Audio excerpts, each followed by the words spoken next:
She stands in his Connecticut mansion, contract trembling in her hand. The billionaire who demolished her dreams 4 years ago now sits broken before her, his empire crumbling, his reputation shattered. She could destroy him completely. Instead, she offers him something far more dangerous: redemption. But accepting means admitting everything he was, everything he built, was wrong. How did this black woman engineer the ultimate reversal of power? Before we dive in, comment where in the world you are watching from and don't forget to click subscribe. The glass doors of Sterling Holdings reflected the Manhattan skyline as Amara Johnson straightened her portfolio one final time. At 32 years old, she had spent the better part of a decade perfecting her business proposal, and today, she would present it to the man who could change her life. Or so she believed. The elevator climbed to the 52nd floor, and her heart climbed with it, her palms growing clammy against the leather of her briefcase. She had researched Marcus Sterling extensively. 47 years old, self-made billionaire, known for his ruthless approach to deal-making and his reputation for backing only the most promising ventures. He had built his empire from nothing, which was precisely why she thought he might understand her vision, might understand her.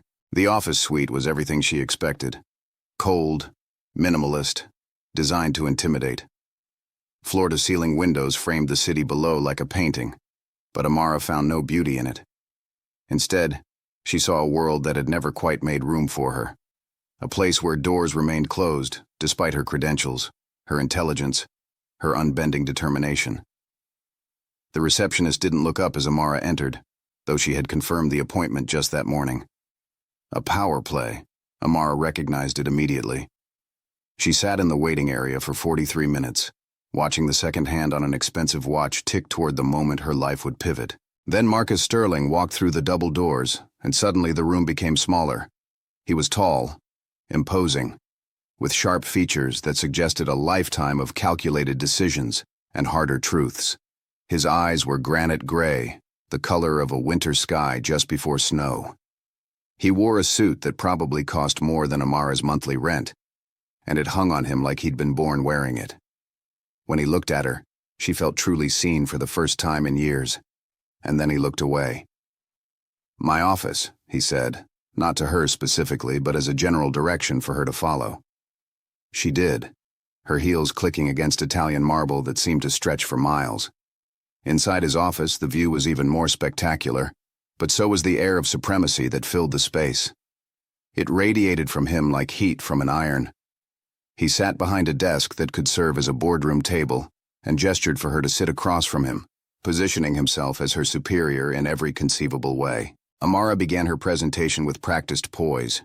She had built a software platform designed specifically for small businesses owned by minorities and women, a platform that addressed gaps she'd witnessed firsthand.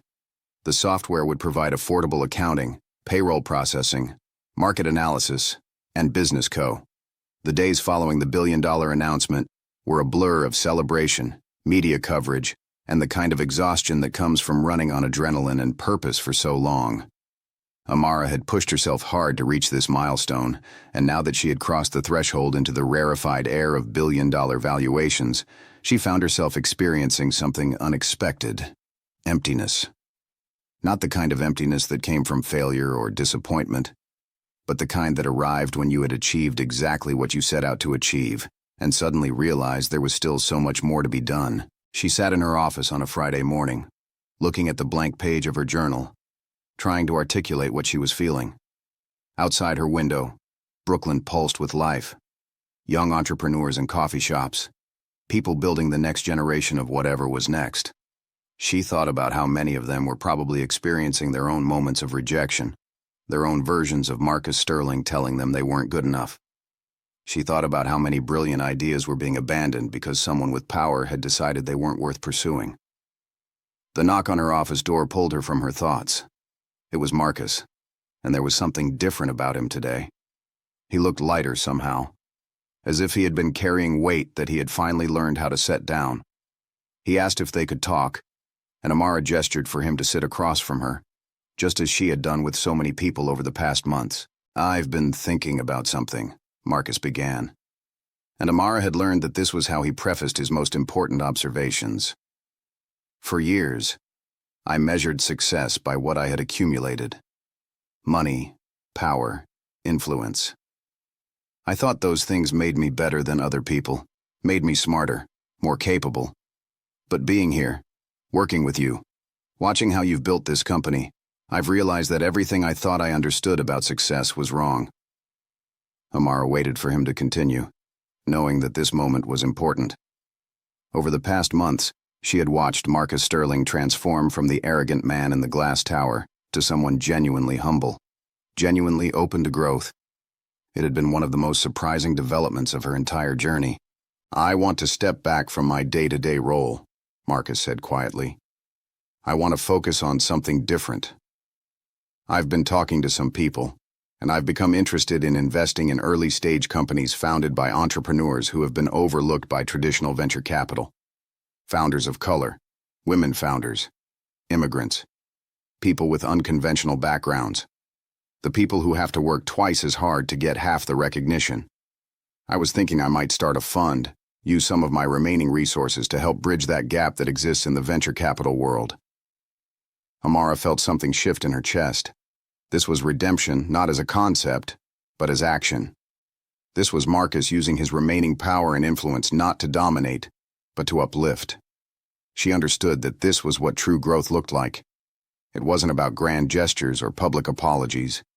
It was about real change in how you moved through the world, and how you used whatever power you still possessed. "I think that's a beautiful idea," Amara said honestly. "And I'd like Zenith Systems to be an investor in your fund. Not as charity, but as a strategic investment. We've benefited from having access to capital and opportunities that most entrepreneurs don't have. It makes sense that we would use that advantage to create more opportunities for others." Marcus looked genuinely moved by this. For a man who had spent decades being feared and obeyed, being truly supported seemed to be almost overwhelming. They spent the next 2 hours talking about what such a fund might look like, what parameters it would operate under, what kind of impact they could create together. By the time Marcus left, both of them understood that something profound had shifted. The acquisition had moved from being a business transaction to being the beginning of a genuine partnership, rooted in shared values rather than power dynamics. Over the next quarter, Zenith Systems achieved the billion-dollar valuation marker. The media wanted to make it into a fairy tale narrative, and while Amara understood why, she was careful in her interviews to complicate the story. Yes, she had been rejected. Yes, that rejection had motivated her. But the real story wasn't about proving Marcus Sterling wrong. The real story was about what she had built in the process of proving him wrong. The community she had created. The people she had lifted. The businesses she had helped grow. That was the true measure of her success, not the dollar valuation attached to her company. One evening, as Amara was preparing to leave the office, Dr. Yolanda Chen appeared with a bottle of wine and an unusual expression on her face. "We need to talk about you," she said without preamble. "More specifically, we need to talk about the fact that you've been working 80-hour weeks for the past 6 months, and you haven't been on a single date since before you founded this company." Amara laughed despite herself. "I've been focused on building something that matters." "Yes, and you've done it brilliantly," Chen replied, settling into the chair across from Amara's desk. "But you built a company specifically to help small business owners succeed. You built it on the principle that balance and sustainability matter. You created a platform that emphasizes mental health resources and boundaries. And yet, here you are, embodying none of those values for yourself." The words stung precisely because they were true. Amara had been so focused on proving herself that she hadn't actually stopped to consider what she wanted her life to look like beyond the business. She had assumed that success and fulfillment were synonymous. But as she sat in her office looking at the woman who had been instrumental in building Zenith Systems beside her, she realized that wasn't actually what she believed. "You're right," Amara admitted. "But I don't know how to do both. I don't know how to be fully present to this work and also be present to my own life." "Maybe that's the whole point," Chen suggested gently. "Maybe you're asking the wrong question. Instead of asking how to do both, ask yourself what you actually want, not what you think you should want, not what society tells you should matter. What do you actually want for your life?" After Chen left, Amara sat with the question. What did she actually want? The answer, when it came, surprised her. She wanted to continue building Zenith Systems, but not as all-consuming. She wanted to mentor young entrepreneurs, particularly women of color who felt the weight of not belonging in business spaces. She wanted to fall in love with someone who understood the importance of her work, but also saw her as a complete person beyond her career. She wanted to travel. She wanted to write a book about her journey. She wanted to actually rest, without feeling guilty about it. It was this last realization that seemed most important. For so long, her identity had been bound up in her work, in proving herself.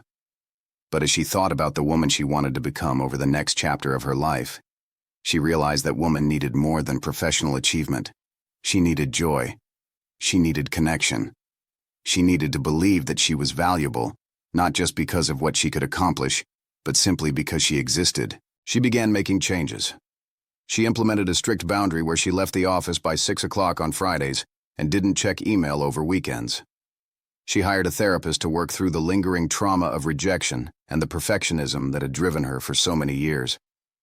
She joined a networking group for women of color in tech, not to promote herself, but to build genuine friendships with people who understood the unique challenges of her space.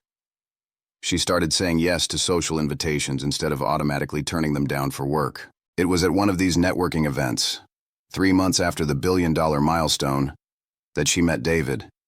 He was a teacher, which seemed almost deliberately unlikely given her business background. He taught high school in Brooklyn, AP Literature and Creative Writing. He was tall and thoughtful, with eyes that seemed to genuinely see people. When he asked what she did, she told him she ran a software company. When he asked what her company did, she explained the mission. When he asked what motivated her, she found herself telling him the whole story. The rejection, the building, the revenge that became transcendence. He listened without interruption, and when she finished, he didn't congratulate her or try to impress her with his understanding. Instead, he asked a simple question. Was it worth it? The question stopped her cold. Was it worth it? The sleepless nights, the constant proving herself, the years of survival mode, the way she had poured every drop of her energy into her company and left nothing for herself. I don't know yet, she said honestly. Ask me again in 6 months. They started seeing each other, and it was nothing like Amara had imagined a relationship would be given her life trajectory. David didn't need her to be extraordinary. He was content to exist alongside her ambition, rather than compete with it. He read her the student essays that moved him. He cooked her dinner. He held her when the stress of rapid growth became overwhelming. He reminded her that she was a person first and a CEO second, even though the business world would have her believe the opposite. It was David who first suggested that maybe she should take an actual vacation. Not a working vacation where she attended conferences and meetings, but a real vacation where she went somewhere beautiful and disconnected from her business. Amara had resisted the idea initially, but David was persistent. He helped her plan a week in Costa Rica, a place she had always wanted to go, but never believed she could afford the time away. The night before her departure, she found herself back at Sterling Holdings, which was now operating as a subsidiary of Zenith Systems, but had maintained its own physical space in Manhattan. Marcus was still there, preparing for a meeting with potential founders for his new venture fund. He looked up when she appeared in his doorway, and she saw recognition flicker across his face. This was the woman who had rejected him on his terms. This was the woman who had transformed his failure into opportunity for others. I came to say goodbye for a week, Amara told him. I'm taking an actual vacation. No laptop, no phone, just me and someone I care about in a beautiful place for 7 days. Marcus smiled, and it was genuine. That's wonderful, Amara. You deserve that. More than that, actually. I wanted to tell you something before I go, she said, settling into the chair across from his desk. It was a mirror image of that first meeting 4 years ago, but everything was different now. The power dynamic had reversed and then transcended into something more like partnership. When I started Zenith Systems, I was running from your rejection. I was building to prove that I was better than what you said about me. And for a long time, that was enough fuel. But at some point, I realized that I was still letting you define the game. Even though I was winning, I was still playing your game, on your terms, in your framework. What changed? Marcus asked quietly. I stopped caring what you thought, Amara replied. I stopped measuring my success against your opinion and started measuring it against my own values. I stopped asking if you would have invested in me if you'd had the chance and started asking if I was building a company I could be proud of. That's when everything actually shifted. That's when I became unstoppable. Not because I was proving something to you, but because I was building something that mattered to me. Marcus stood and extended his hand across the desk. When she took it, she felt the grip of a man who had learned something essential about humility and grace. Thank you, he said, and those two words carried the weight of genuine understanding. For everything. For the opportunity, yes, but more than that. For showing me what it looks like to build with purpose instead of dominance. For teaching me, through your example, that there's another way to live. Costa Rica was everything Amara needed it to be. She and David spent their days walking through rainforests, reading books on beaches, talking late into the night about life and purpose and what mattered. She didn't check her email. She didn't think about quarterly projections. She existed in the present moment, and it was revelatory. It was only when she was away from the intensity of her work that she realized how much of herself she had been deferring, how many small joys she had sacrificed on the altar of achievement. When she returned to New York, it was with a renewed sense of purpose, but a different kind of purpose. She wanted to build Zenith Systems, not just for the sake of building it, but as a platform for the values she actually believed in. She wanted to make sure that the company she had created was a place where people could achieve their professional goals without sacrificing their humanity. She wanted to prove that it was possible to be profitable and ethical, ambitious and compassionate, successful and grounded. The next phase of Zenith Systems' growth looked different from what came before. Instead of pursuing aggressive expansion, Amara focused on deepening. She invested heavily in employee wellness programs, in mental health resources, in professional development. She created mentorship programs specifically designed to help young entrepreneurs from underrepresented backgrounds navigate the business world. She opened an innovation lab where customers could work directly with Zenith Systems developers to shape the future of the platform, and she announced something that shocked the business world. She was stepping back from her role as CEO to take on a new position as Chief Vision Officer. The day-to-day operations of Zenith Systems would be run by an emerging leader named Rashida Williams, a black woman who had started at the company as a mid-level developer and had worked her way up through demonstrated brilliance and dedication.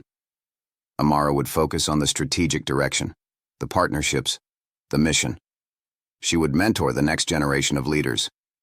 "Why are you stepping back?" a journalist asked at the press conference announcing the change. Most founders would double down at this point, push even harder for growth. "Because I've learned something important," Amara replied. The value of a company isn't measured by how much one person can achieve. It's measured by what the organization can achieve when the best people are empowered to do their best work.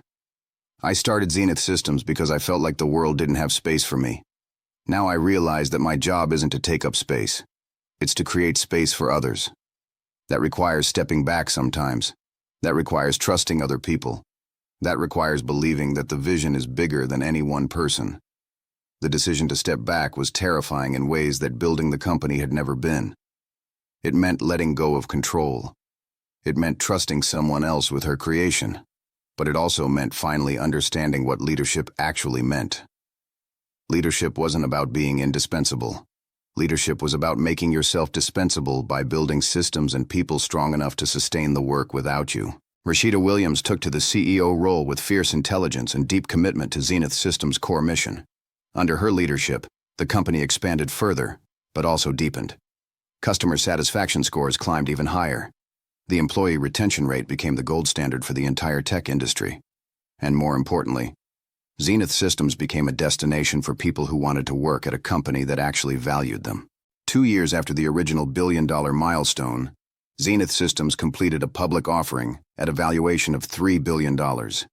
It was a historic moment, not just for the company but for tech entrepreneurship. Here was a company founded by a black woman, led by a black woman, and built on principles that prioritized people as much as profit. The day of the public offering, Amara watched from the observation gallery as Rashida rang the opening bell of the New York Stock Exchange. She felt pride, but it was a different kind of pride than she had expected. It was the pride of a mentor watching a student surpass her. It was the pride of a builder watching the structure she had created take on a life of its own. David squeezed her hand as they watched the stock price begin to climb. He had been supportive throughout the entire journey, never asking her to be less, only asking her to remember to be more complete. She looked at him and felt a surge of gratitude for the way he had gently pushed her toward her own humanity. "You did it," he whispered. "You actually did it." "We did it," she corrected, leaning her head on his shoulder. "I couldn't have done any of this without you reminding me that work isn't all there is to life." The celebration that evening was held at a rooftop venue in Brooklyn, overlooking the city that had become her home. Her team was there. Her mentor, Patricia Morrison, was there. Dr. Yolanda Chen raised a glass and toasted Amara for having the wisdom to know when to lead and when to step back. Rashida hugged her and thanked her for trusting her with the company's future.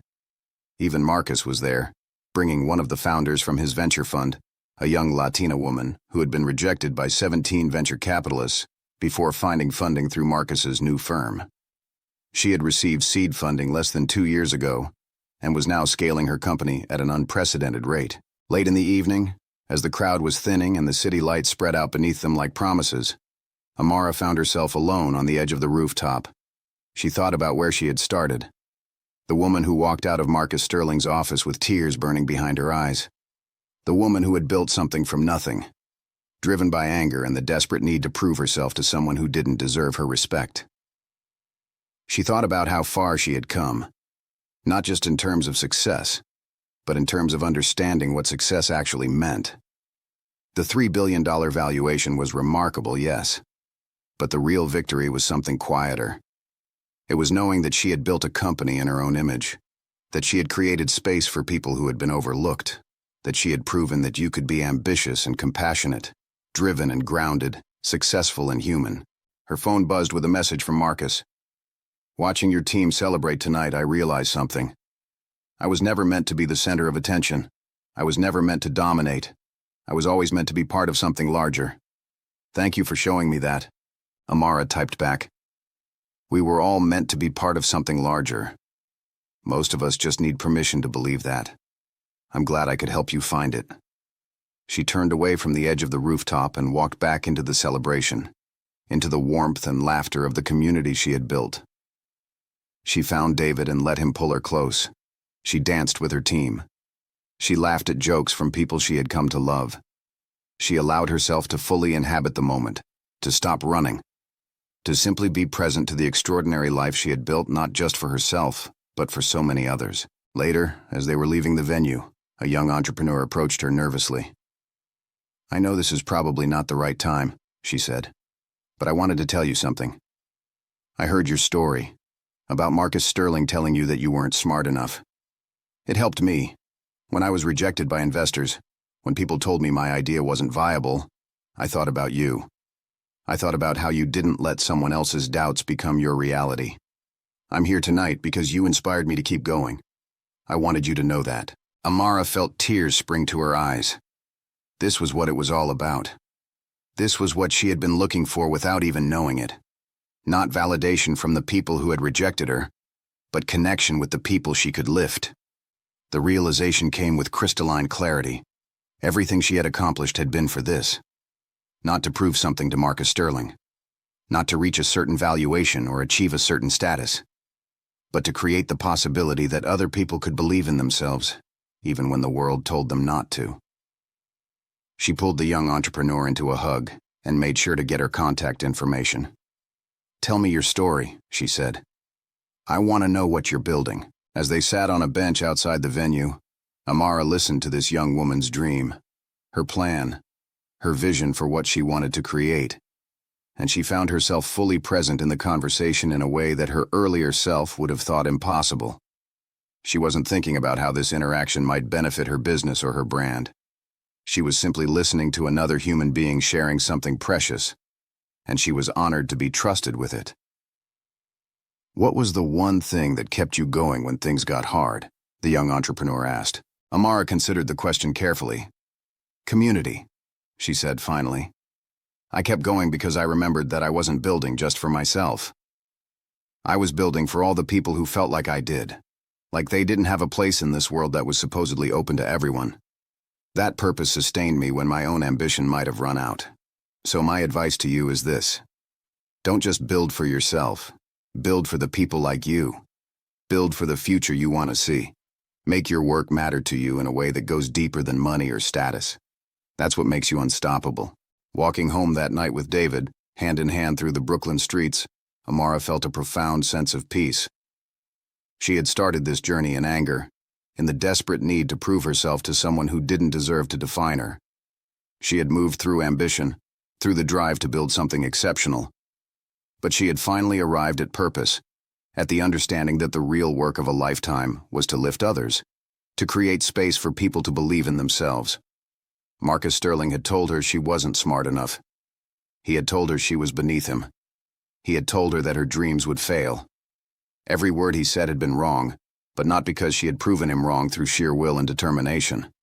He had been wrong because she had decided that his opinion didn't matter. She had been wrong to let herself be smaller than she actually was. And the moment she stopped seeking his validation and started building her own vision, everything changed. The woman who walked out of Sterling Holdings 4 years ago had become someone she never imagined possible. Not because rejection had transformed her, but because she had chosen to transform herself. She had taken the pain and turned it into purpose. She had taken the doubt and turned it into determination. She had taken the darkness and walked toward the light. And then she had built a bridge so that others could walk toward the light too. That was the real story. Not the rise of a woman who proved a man wrong, but the rise of a woman who stopped needing anyone else to believe in her and started believing in herself so completely that she could finally see and support the belief in others. The best revenge had never been success. The best revenge was becoming so alive, so full of purpose, so radiant with the light of her own potential that she became a beacon for everyone around her. That was her legacy. That was her victory. That was everything she had worked toward, without even understanding what she was really looking for. As she and David reached their apartment, Amara paused at the threshold. She thought about thanking him for everything he had done, but before she could speak, he took her face in his hands and looked directly into her eyes. "I'm going to ask you something," he said softly. "And I want you to answer not as a CEO or a visionary or a woman who built a company from nothing. I want you to answer as yourself, as the woman I fell in love with." He dropped to one knee, and she realized what was about to happen. Her heart, which had been so focused on business for so long, began to beat in a different rhythm. "Amara Johnson," David said, pulling a ring from his pocket. "Will you marry me? Will you let me build a life with you that's as extraordinary as the company you've built, but also quiet and simple and deeply genuinely ours?" Amara, who had managed the rejection of a billionaire, who had built a $3 billion company, who had navigated the world of venture capital and tech entrepreneurship, found herself completely overwhelmed. She said yes through tears. She said yes to the life she hadn't known she was building. She said yes to the possibility that she could have both ambition and love, success and partnership, achievement and joy. Later, as they lay in bed, with her engagement ring catching the light of the Manhattan skyline streaming through their window, Amara felt the completeness of the arc. She had been rejected, yes. But that rejection had launched her toward something far greater than revenge. It had launched her toward herself. It had launched her toward purpose. It had launched her toward love. The woman she had become was not the product of Marcus Sterling's cruelty. She was not a reaction to someone else's doubt. She was the product of her own vision, her own determination, her own refusal to accept limits. She had won, not because she had proven something to someone else, but because she had finally understood that the only person worth proving anything to was herself. And now, as she drifted off to sleep in the arms of someone who loved her completely, surrounded by a life she had deliberately built to reflect her values and her dreams, Amara Johnson knew the deepest truth of all.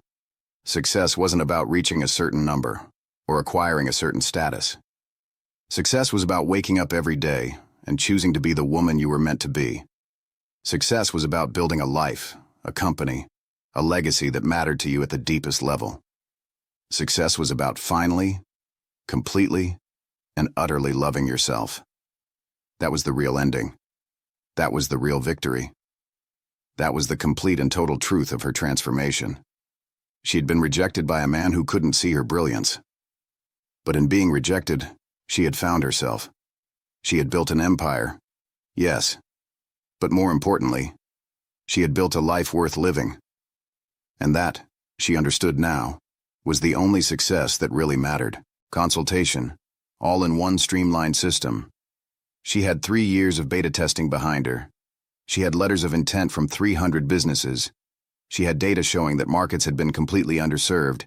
She had everything except capital, and that's where Marcus Sterling came in. She spoke for 20 minutes without interruption. She showed him projections, testimonials, market research that she had personally conducted across 5 states. She laid bare her vision with the kind of vulnerability that required enormous courage. When she finished, she looked at him expecting questions, expecting engagement. What she got was laughter. Not cruel laughter exactly, but laughter that suggested she had somehow told a tremendous joke without knowing the punchline. "You're beneath me," he said simply, leaning back in his chair. "This entire venture is beneath me. You walk in here with your 5-page spreadsheets thinking you've got something revolutionary. I've seen your type before, Miss Johnson. You come in with passion and data and dreams. But what you don't have is the killer instinct. You're not ruthless enough. You're not smart enough. And frankly, you're not the kind of investment that's going to yield the returns I require." He stood up, and she understood that the meeting was over. The rejection stung, but it was his next sentence that truly landed. "Your platform will fail within 2 years. When it does, I'd suggest you go back to whatever you were doing before you got it into your head that you could be a businesswoman." Amara rose slowly, gathering her materials with careful precision, even as something inside her was breaking. She looked at him directly, making sure her eyes held no tears, even though they burned behind her lids.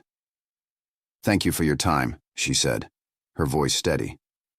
Then she walked out of Marcus Sterling's office and out of Sterling Holdings. She walked out onto the Manhattan streets where the city seemed suddenly gray and hostile.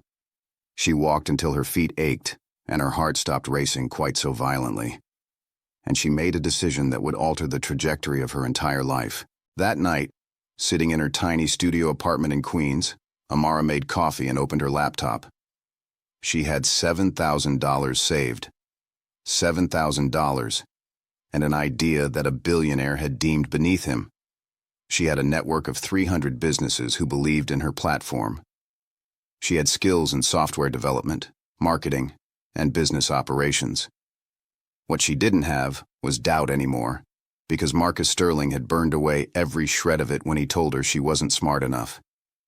She founded Zenith Systems at 2 a.m, her hands shaking as she typed the articles of incorporation. She named it Zenith because it meant the highest point, the peak. It was a name that said everything she needed it to say. Over the next 2 weeks, she leveraged every connection she had. She called the 300 businesses on her list and told them the platform was ready. She offered them a founding member discount, a locked-in price that would never increase if they committed for 5 years. She didn't sleep much. She survived on coffee and anger. That clean, focused kind of anger that burns brighter than any flame. Within 3 months, she had 200 customers and $50,000 in revenue. Within 6 months, she had 1,000 customers and over $400,000 in revenue. Her platform was being used by businesses across the country, and word of mouth was spreading her reach faster than she could have anticipated. More importantly, the data was supporting everything she had told Marcus Sterling. The market was there, the need was real, and she was the person to fill it. But success alone wasn't her goal. Amara knew that if she wanted to truly compete in the business world, if she wanted her victory over Marcus Sterling to mean something lasting, she would need capital. She would need to grow bigger, faster, smarter. She began pitching venture capitalists, and unlike her pitch to Sterling, these meetings went differently. She walked into rooms, and people listened. They asked intelligent questions. They recognized the value of her platform. By the end of her first year, Zenith Systems had secured $2 million in venture capital from a firm that had passed on dozens of other candidates. As money flowed in, Amara transformed her operation. She hired the best developers she could find, talented people who had also been overlooked by traditional tech companies. She built a team of 14 brilliant minds, 8 of whom were women and people of color. She developed their product with obsessive attention to detail, listening to customer feedback and iterating constantly. She opened an office in Brooklyn, nothing fancy, but professional, a place where people wanted to work. The growth was meteoric, but not without challenges. Larger competitors began taking notice of Zenith Systems. Companies like QuickBooks and Wave started developing features that mimicked what Amara had built, trying to capture her market share. She responded by going deeper, by building community features, by creating resources and training programs that her competitors couldn't match. She hosted virtual events where her customers could network with each other. She published guides and tutorials. She made her platform not just a software solution, but a movement. By year 2, Zenith Systems was valued at $50 million. By year 3, at $200 million. Tech publications started writing about Amara Johnson, the woman who had disrupted an overlooked market.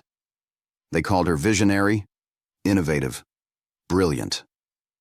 The same word that Marcus Sterling had denied her. She gave interviews where she never mentioned his name, but she also never denied the role that rejection had played in her motivation.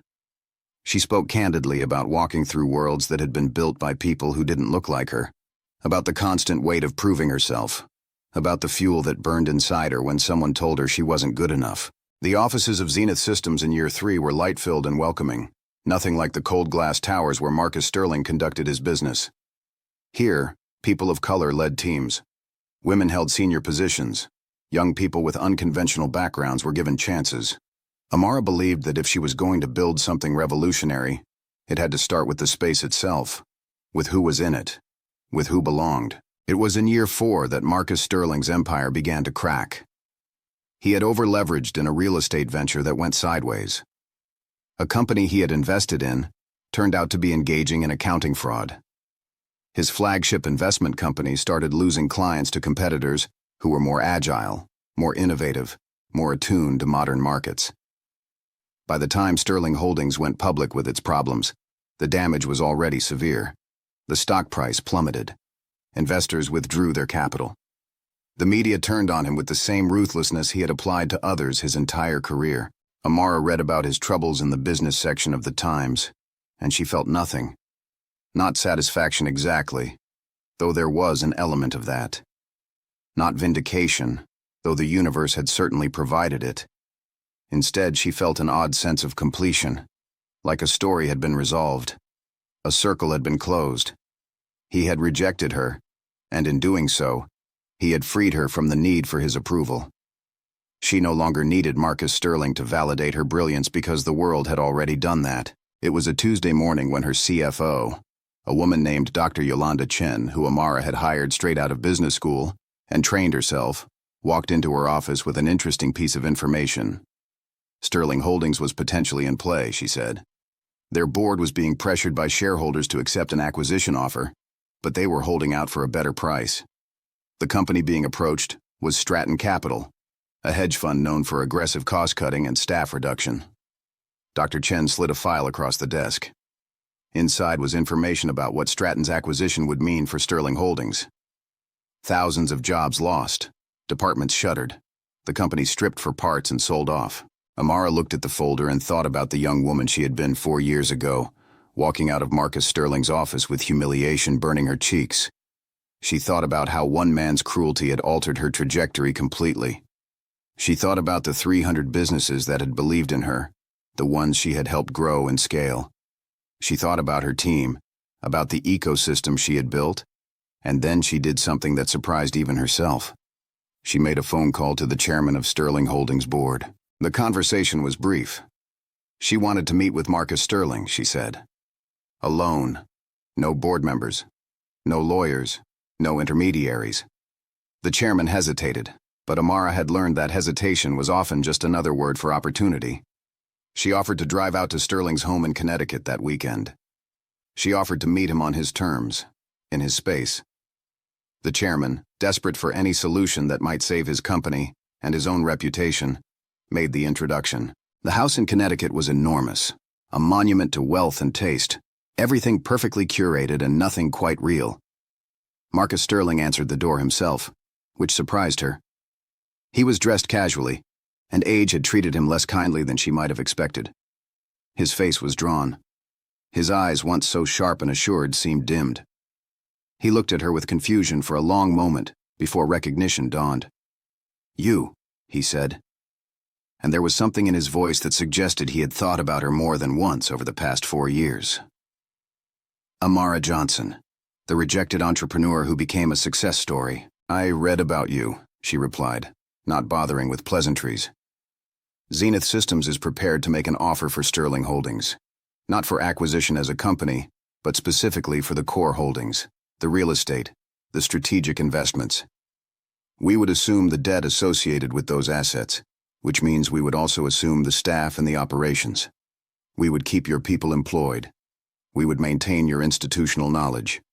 We would merge Sterling Holdings with Zenith Systems as a subsidiary, which means you would have a minority stake in a growing company worth $400 million.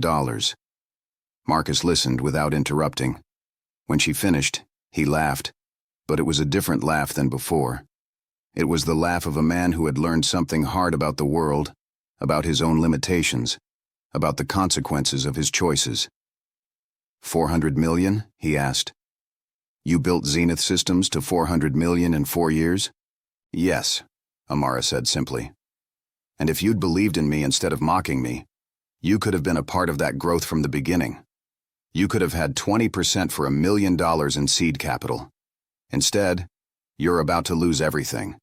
And I'm here offering you the possibility of something new, because I'm not the kind of person you are. I'm the kind of person who sees potential instead of threats. I'm the kind of person who lifts people up instead of tearing them down. I came here today because I believe you deserve a second chance, even though you didn't give one to me." Marcus sat down slowly on an expensive sofa in his expensive living room in his expensive house. When he looked up at her, his eyes held something Amara had never expected to see there: respect. "Why?" he asked simply. "Why make this offer? Why not let me fall completely? You have every reason to." Amara considered the question with careful thought. The truth was complicated. Part of her wanted to watch him suffer, wanted to experience the satisfaction of his complete ruin. But a larger part of her, the part that had built Zenith Systems with intention and purpose, with community and compassion, understood something deeper. Destroying Marcus Sterling wouldn't make her bigger. Only building something larger than his rejection could accomplish that. "Because I'm not you," she said finally. "And that's what makes me better. Not smarter, though I am. Not more ruthless, though I can be when necessary. But because I understood something you never did. Business isn't about crushing the person in front of you. It's about creating something that matters. It's about lifting others so they can lift you. That's the real path to power. That's the real definition of success." She laid the offer on the coffee table between them, a contract that represented 4 years of work, of sacrifice, of proving herself to a world that hadn't wanted to believe in her. Then she stood and extended her hand. "Zenith Systems is prepared to move forward with this acquisition within 2 weeks. If you want to be part of what we're building, you have that window. If you don't, we'll proceed with acquiring the parts we want and allowing the rest to fall where it may. The choice is yours, Mr. Sterling. But this time the power lies with me. Power lies." Marcus Sterling took her hand, and she felt the tremor in his grip. The weakness of a man who had ruled through intimidation for so long that he had forgotten how to lead with vision. The fragility of power that was based on crushing others, rather than building something real. "I made a mistake," he said quietly. 4 years ago, I made a terrible mistake." Amara felt something shift inside her. Some anger that she had been carrying unacknowledged finally beginning to release. "Yes," she said. "You did. But that's what makes this possible. That's what makes mercy possible. I'm going to leave now. You have 2 weeks to decide." She turned to walk away, then paused at the door. "And Marcus? You should know that your previous company is about to be very successful under Zenith Systems management. Your employees are going to thrive. Your investors are going to see returns. This merger is going to create a company worth over $1 billion within the next 5 years. You helped build Sterling Holdings. but you never imagined what it could become under different leadership. That's perhaps the most important lesson of all. She left him sitting alone in his expensive living room, with the contract between them like a bridge that may or may not be crossed. As she drove back to the city, Amara thought about how the best revenge wasn't destruction. The best revenge was success. The best revenge was becoming so brilliant, so successful, so undeniably right that the people who doubted you had no choice but to watch you rise. The best revenge was offering mercy that you didn't have to give, power that you chose not to use destructively. By the time she reached Manhattan, her phone had already buzzed with a message from Marcus Sterling. "I accept your offer," it read simply. "I want to be part of Zenith Systems." Amara read the message and smiled. She had wanted to destroy him, once upon a time. But that was before she understood that the real power lay in building something so magnificent that it eclipsed everything that came before. She had succeeded not because Marcus Sterling believed in her, but because she believed in herself so completely that no one else's opinion could diminish that belief. The integration of Sterling Holdings into Zenith Systems took 6 months. It wasn't seamless, and there were moments when Amara questioned whether she had made a mistake in bringing Marcus into her organization. But she watched him, over those months, begin to understand what she had known from the beginning. That business could be a force for good. That innovation didn't have to be ruthless. That the most powerful companies were built by people who saw potential in others, instead of threats. On the day that the merger officially closed, Zenith Systems became a $450 million company with a trajectory toward the billion-dollar mark. Marcus Sterling, now Senior Vice President of Strategic Partnerships, stood beside Amara as she rang the opening bell for their new status. In that moment, surrounded by her team, by the businesses they had helped grow, by the employees who had believed in her vision, Amara Johnson felt something more powerful than vindication. She felt complete. The woman who had walked out of Marcus Sterling's office 4 years ago with tears burning behind her eyes had become the woman who now employed him. She had become the architect of his redemption. She had become precisely what he said she could never be. She had become unstoppable. The first board meeting after the merger was held in Zenith Systems' Brooklyn headquarters, not in the cold glass towers where Marcus Sterling had made his decisions for the past 2 decades. Amara had deliberately chosen the more human space, the one where sunlight streamed through industrial windows and the walls were painted colors that actually promoted creativity and collaboration. She had read studies about this. She had designed her entire workspace with intention, understanding that environment shaped culture, and culture shaped outcomes. It was yet another thing that Marcus Sterling had never learned. As the board members filtered into the conference room, Amara watched Marcus enter with a carefully neutral expression. He was dressed impeccably as always, but there was something different about him now, a humility that hadn't been present before, or perhaps just the absence of the arrogance that had previously defined him. She supposed they were the same thing. "Thank you all for being here," Amara began, opening the meeting with the kind of warmth that still felt revolutionary in corporate America. "This merger represents more than just the union of 2 companies. It represents a philosophy shift. For decades, Sterling Holdings operated on the principle that success meant dominating your competition, crushing your opponents, extracting maximum value from every transaction. That approach generated wealth, yes, but it also generated resentment, burnout, and ultimately, vulnerability. What we're building at Zenith Systems is different. We believe that sustainable success comes from creating value that elevates everyone involved. Our customers, our employees, our partners, our investors, everyone rises together, or the system eventually fails." She saw Marcus watching her intently, his jaw tight. She wondered if he was thinking about that moment 4 years ago, when he had laughed at her and told her she wasn't smart enough. She wondered if he understood, truly understood, that she had been smarter all along. Not because she had become more intelligent in the intervening years, but because she had always possessed a kind of intelligence that he had never developed. The intelligence to build rather than destroy. The wisdom to lift rather than crush. The quarterly projections showed Zenith Systems growing at an unprecedented rate. They had expanded into 14 new markets. They had developed 3 new product lines that specifically addressed gaps Amara had identified through listening to their customer base. Customer satisfaction scores were consistently above 95%. Employee retention was the highest in the industry. Every metric pointed to a company not just succeeding, but thriving. "How are you managing this growth without losing quality?" asked Patricia Morrison, one of Zenith's longest-serving board members. She was a woman in her 60s who had started as a programmer in the 70s and had watched technology evolve from punch cards to artificial intelligence. She had been one of the first people Amara had hired to her team, precisely because Morrison understood both the technical and human sides of technology. "By not treating growth as the ultimate goal," Amara replied. "Every new hire goes through a 3-month training program that includes both technical skills and our cultural values. Every manager is required to spend 1 day per month in direct customer service. Every product feature is tested by actual users before it goes live. We prioritize quality over speed, which paradoxically has made us faster to market than our competitors because we don't waste resources on products that don't actually solve customer problems." Marcus, sitting at the far end of the table, raised his hand. It was interesting to see him doing this, asking permission rather than simply dominating the conversation. Amara gave him a slight nod. "I've been reviewing the acquisition strategy for Sterling Holdings' remaining assets," he said carefully. "And I notice you're planning to keep the entire staff intact, even in divisions that are technically redundant with Zenith's existing operations. That's going to cost approximately $15 million annually in the first 3 years.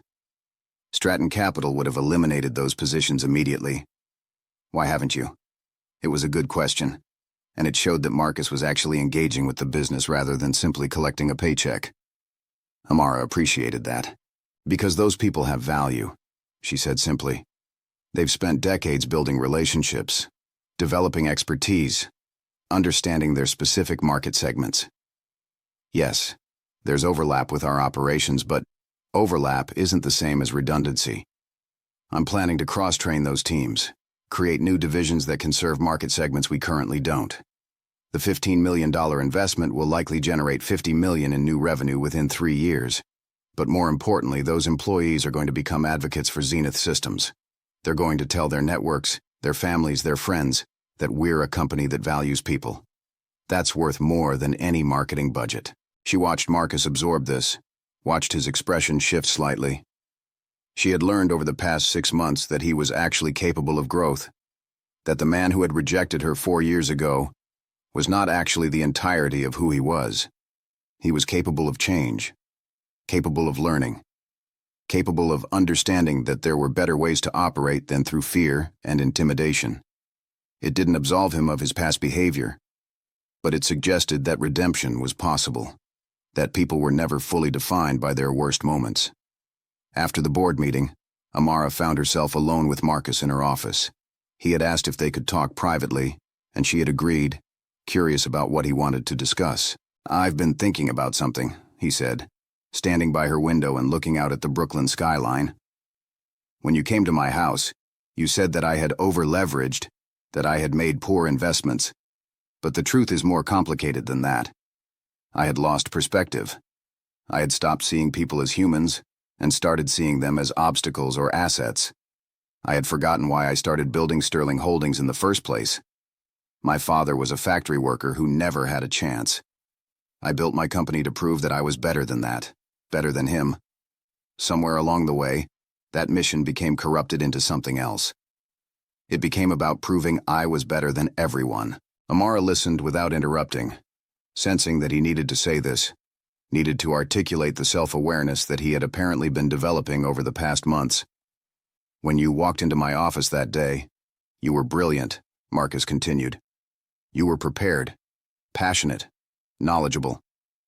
And I couldn't see it because I was looking for evidence of weakness so I could maintain the hierarchy I had built. I was looking for reasons to say no, rather than reasons to say yes. I spent 4 years telling myself that I was protecting my company, my reputation, my wealth. But I was actually just destroying myself out of fear." "Fear of what?" Amara asked, though she thought she already knew the answer. "Of becoming obsolete," Marcus admitted. "Of being surpassed. Of losing control. You represented everything I was afraid of. You were younger, hungrier, less willing to compromise your values for profit. You represented a different kind of success, and I couldn't handle that it might be better than mine. Amara stood and moved to stand beside him at the window. The Brooklyn that stretched before them was vibrant, full of life, full of possibility. It was a city built by people who refused to be confined by other people's limitations. "Do you know what I realized?" she asked quietly. "I spent 3 years angry at you. I carried that anger like fuel, like it was something precious, and it was useful for a while. But eventually I realized that staying angry at you was actually keeping me connected to you, keeping me small. As long as I was trying to prove something to you, I was limited by your worldview. I was fighting against your framework instead of creating my own. It wasn't until I stopped caring what you thought that I became truly unstoppable." Marcus nodded slowly. "I understand that now. I'm trying to understand a lot of things now that I'm not in charge anymore." "You're not in charge," Amara corrected.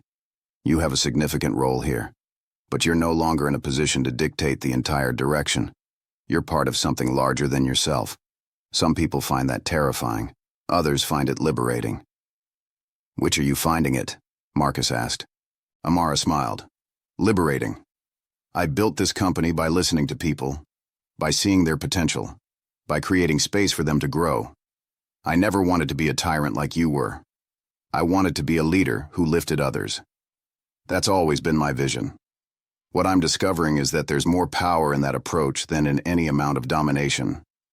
People will follow you to the end of the earth if you believe in them and support their growth. They'll fight for you, innovate for you, sacrifice for you. Not out of fear, but out of genuine commitment to something larger than themselves." It was the longest conversation Amara and Marcus had had since that fateful day in his office 4 years ago. When he left, she felt something shift between them. Not forgiveness exactly, because she wasn't sure she owed him that, but perhaps understanding. Perhaps the recognition that they were both capable of being different people than the ones they had been. Over the following weeks, Amara noticed Marcus beginning to operate differently. He spent time with the younger employees, asking them about their ideas, their frustrations, their dreams. He attended customer calls and listened without trying to dominate the conversation. He asked questions instead of making pronouncements. It was like watching someone learn to see the world in color after spending their entire life in black and white. It was watching someone choose growth over stagnation, over and over again, in small ways that accumulated into transformation. Zenith Systems' quarterly earnings announcement came 3 months after the merger closed. The numbers were staggering. Revenue had tripled. Profit margins had increased by 20%. Customer acquisition costs had dropped by 30%. Retention rates had climbed to 98%. Stock price had jumped from $120 per share to $380. The company was now valued at just under $1 billion. Amara stood in front of the assembled press, her team behind her, Marcus among them. She spoke about the journey, about the rejection that had started everything, about the belief that she maintained when no one else would. She spoke about building intentionally, about community, about the kind of leadership that elevated others. She spoke about what was possible when you stopped playing by the rules that other people had written and started writing your own. After the press conference, as cameras flashed and reporters shouted questions, Marcus leaned over and whispered something to her. "Thank you," he said simply, "for giving me a chance I didn't deserve." Amara didn't respond immediately. She was thinking about the woman she had been 4 years ago, walking out of his office with humiliation burning her cheeks. That woman would never have imagined the grace she now possessed, the ability to extend mercy to someone who had wounded her deeply. That woman had been limited by anger, by the need for revenge, by the desperate desire to be validated by the people who had rejected her.